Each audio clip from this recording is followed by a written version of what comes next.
Halo teman-teman, kembali lagi bersama AW Channel di sini, di channel yang membahas sedikit banyak tentang pinjol dan perpinjolan ilegal maupun legal ya teman-teman. Di sini saya ingin membahas tentang penipuan atau oknum yang mengatasnamakan pinjol alias pinjaman online teman-teman. Jadi akhir-akhir ini kan banyak sekali kasus di mana yang menyeret pinjol sehingga menyebabkan dia frustasi atau ya sampai bisa bunuh diri teman-teman. Jadi teman-teman, jika teman-teman terjerat kasus pinjol, teman-teman itu harus tenang dan gunakan logika teman-teman. Tetap gunakan hati nurani, tenang, dan jangan sampai teman-teman gerusak-gerusuh. Dan intinya teman-teman harus tahu aturan-aturan tentang pinjol itu sendiri teman-teman. Nggak boleh kita gegabah ataupun kita merasa buru-buru ingin segera mendapatkan uang pinjol teman-teman. Nah, seperti saat ini ada kasus yang namanya itu memberikan pinjaman tapi minta uang terlebih dahulu. Itu teman-teman nggak boleh ya teman-teman.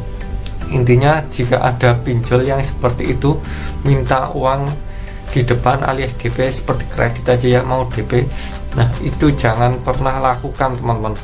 Fix itu penipuan. Jadi jika ada pinjol yang meminta uang di muka untuk pembayaran administrasi, jangan pernah teman-teman membayar, apalagi ini sistemnya online ya teman-teman. Ingat, jika kita pinjam uang minimal kita udah dapat uangnya baru kita potong, oke? Jadi jangan sekali-kali teman-teman memberikan uang di muka, itu penipuan. Oke, dan yang selanjutnya tentang DC nih teman-teman.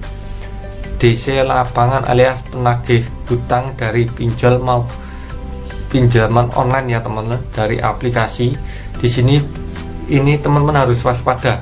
Bukan hanya teman-teman yang pinjam, tapi buat teman-teman yang nggak punya hutang sekalipun harus waspada, karena ini ada laporan, ada kasus ya teman-teman. Di sini ada kasus beliau ini tidak pinjam, tapi Anda udah salah orang. dia didatangin oleh oknum yang akunnya DC lapangan. Nih saat dia belanja di salah satu minimarket, dia didatangi orang yang tidak dikenal. Dia ngaku-ngaku sebagai DC pinjol. Emang nama Nih yang harus dicatat, teman-teman harus tetap tenang.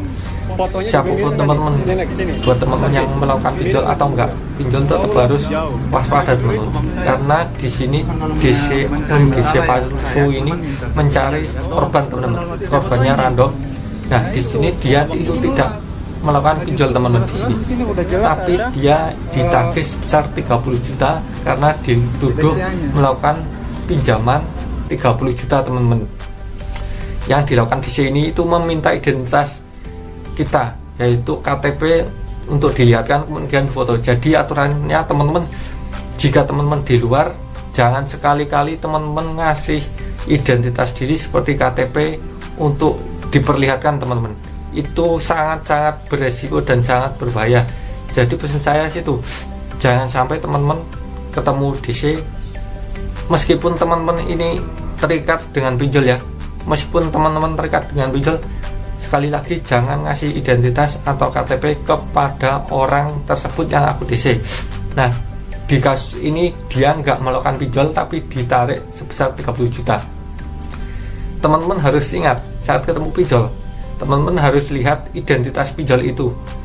DC lapangan itu kita lihat apakah dia ada surat kuasa. Jika dia ada surat kuasa, minta identitasnya, kartu dari anggota pinjol tersebut.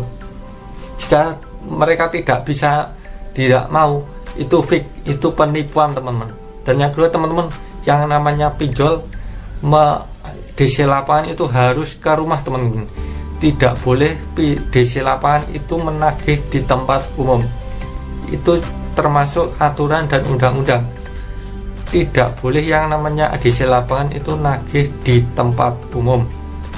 Dan yang selanjutnya teman-teman, yang perlu teman-teman ketahui, yang namanya DC lapangan itu nggak boleh yang namanya menindas atau mengancam teman-teman. Itu tidak diperbolehkan, itu jelas melanggar aturan undang-undang dari OJK teman-teman. Dan selanjutnya ya, yang perlu diketahui bahwa yang namanya DC lapangan itu tidak berhak mengancam, menagih. Oke, tugas mereka itu menagih teman-teman, tapi bukan untuk melakukan pembayaran pada saat itu juga. Oke, dia tugasnya cuma ngasih tahu bahwa kita punya hutang, bukan berarti kita harus bayar saat itu juga. Jadi teman-teman tidak perlu takut saat didatengin DC lapangan. Dan yang selanjutnya, yang namanya kita bayar, kita utang secara online, kita bayarnya juga secara online di aplikasi. Ingat, itu tugas DC pinjol itu cuma ngasih tahu kalau kita sudah jatuh tempo, bukan untuk bayar. Nah, saat kita bayar, tetap kita bayar lewat aplikasi, tidak bayar di DC-nya langsung. Ingat ya itu teman-teman. Dan yang perlu tahu teman-teman, yang nama DC lapangan itu tidak berhak menyita atau mengambil barang-barang milik teman-teman. Meskipun teman-teman nunggak bayar berapa bulan, teman-teman itu tidak boleh untuk menyerahkan barang sedikit pun apapun kepada mereka. Mereka pun tidak punya hak untuk menyita barang teman-teman. Ingat, mereka pinjol, bukan bank teman-teman. Jadi mereka nggak boleh. Itu udah ada aturannya di OJK undang-undang. Jadi teman-teman, selain teman-teman mau minjam uang, juga seharusnya teman-teman tahu ilmunya, tahu undang-undangnya, apa yang nggak boleh, apa yang boleh teman-teman. Jadi teman-teman itu tidak ditekan terus, tidak ditindas terus, tapi teman-teman bisa melawan. Melawannya bukan dengan otot, tapi dengan argumen teman-teman, karena teman-teman sudah tahu undang-undang dan aturan teman-teman ya. Dimana undang-undang tentang perpinjolan itu teman-teman harus paham. Kita tidak, jangan sampai kita ditindas terus, kita merasa ketakutan tentang DC lapangan. No, stop. Kita tidak boleh takut kepada mereka. Semakin kita takut, mereka semakin meninggi, semakin kita ditindas teman-teman. Jadi kita harus melawan bahwa oke, kita utang, kita punya tanggung jawab, kita bayar, tapi tidak sekarang karena kita nggak punya bank posisinya seperti itu. Jika teman-teman diancam, ancam balik teman-teman. Mereka nggak berhak untuk mengancam nasabah atau kita pengguna sebagai pinjol ya teman, nggak boleh mengancam sedikit pun. Meskipun kita diancam mau di blacklist, silakan di blacklist. Kalau di blacklist kita tidak bayar sekalian, itu kita ancam balik saja. Kalau kita sampai kena blacklist, kita nggak wajib untuk membayar teman-teman. Ya, pahami itu. Sampai kita diancam untuk blacklist ke perbankan, silakan. Semua orang di blacklist, nggak ada yang namanya perbankan itu mati total macet, nggak jalan perbankan. Kalau semua orang di blacklist ke OJK. Ingat, jangan sampai takut kalau kita mau diancam ke blacklist ke OJK. Karena kalau kita sekalinya mau di blacklist sekalian ya teman-teman, jangan takut. Kita jangan takut blacklist. Oke, kalau kita di blacklist, kita lunas saat itu juga, bilang seperti itu. Kalau sampai di blacklist, kita nggak bayar sisa pinjaman, silahkan. Oke, ancam balik saja. Jangan sampai kita terus-terusan diancam oleh pihak pinjol itu sendiri teman-teman. Jadi intinya apa teman-teman? Teman harus tahu aturan undang-undang perpinjolan supaya teman-teman tidak dipermainkan terus-menerus. Oke, jadi kesimpulannya teman-teman gimana? Untuk tentang pinjol ini, untuk menghindari kasus-kasus penipuan, DC lapangan palsu, pinjol palsu, teman-teman, satu, yang pertama tablik utama, teman-teman tidak boleh mengeluarkan uang sedikit pun, sepeser pun untuk mendapatkan pinjaman itu. Oke, biaya administrasi silakan dipotong dengan uang pinjaman, hasil pinjaman. Dan yang kedua, yang namanya DC lapangan itu wajib menunjukkan kartu identitas diri. Tidak berhak untuk melihat identitas kita, nggak berhak. Yang berhak itu cuma administrasi yang ada di aplikasi, yang ada di kantor. Mereka punya data. Kalau DC minta data pribadi kita, silakan disuruh ambil di kantor pusat. Di sana lengkap data identitas kita.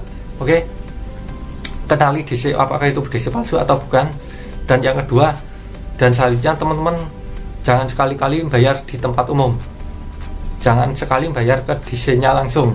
Oke, jangan memberikan identitas kita ke pinjol, DC maksudnya.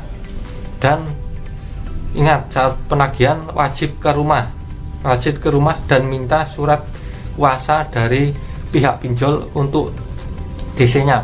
Dan selanjutnya teman-teman wajib konfirmasi. Jika teman-teman didatangi DC, teman-teman wajib konfirmasi ke kantor apakah ini benar dari DC dari aplikasi tersebut atau bukan. Oke, untuk menghindari penipuan. Dan yang selanjutnya teman-teman harus tahu aturan tentang perpinjolan ya. Tidak ada penindasan, tidak ada pengancaman, tidak ada penarikan barang-barang teman-teman, karena itu tidak ada hukumnya, tidak ada undang-undangnya menarik barang punya teman-teman untuk melunasinya, itu tidak ada. Oke, dan kita tetap bisa bayar pokoknya saja sampai kita punya uang. Jangan selalu kita ditindas terus. Oke teman-teman, intinya nggak boleh. Teman-teman harus pintar, lebih pintar daripada pinjol itu sendiri. Oke, jangan sampai kita kena tipu terus-terusan, ditindas terus-terusan oleh DC dan pinjol-pinjol mereka teman-teman. Kalau mereka mengancam mau ke Ojek, silahkan teman-teman. Itu artinya utang teman-teman lunas sekaligus, nggak perlu bayar. Ingat, kalau mereka mengancam, ancam balik. Oke teman-teman, pesan saya tetap waspada. Banyak sekali penipuan yang berkedok pinjol, mengaku-ngaku dari DC pinjol, itu banyak sekali. Teman-teman wajib menggunakan logika, otak, dan tetap teman menggunakan hati nurani, tenang, ketenangan, jangan gusah-gusuh, pesan saya. Oke, mudah-mudahan berguna. Sampai jumpa di video selanjutnya. Tetap waspada, kejahatan bisa terjadi kapan saja. Tetap waspada. Thanks for watching.